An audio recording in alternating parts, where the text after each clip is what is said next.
Hey guys, my name is Elijah, and in this tutorial I will show you how to assign tasks in Monday.com. This is actually pretty simple, just follow my steps. First, open up the project where you want to assign tasks in. So in my case, it is my first project. So let's say I want to assign this task to me.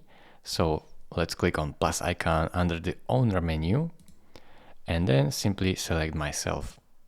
Now if I want to assign someone else to task 3, I will just press on him instead.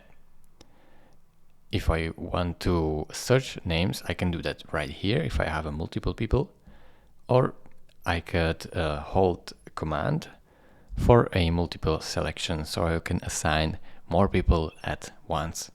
I can also invite a new member by email just from this section right here.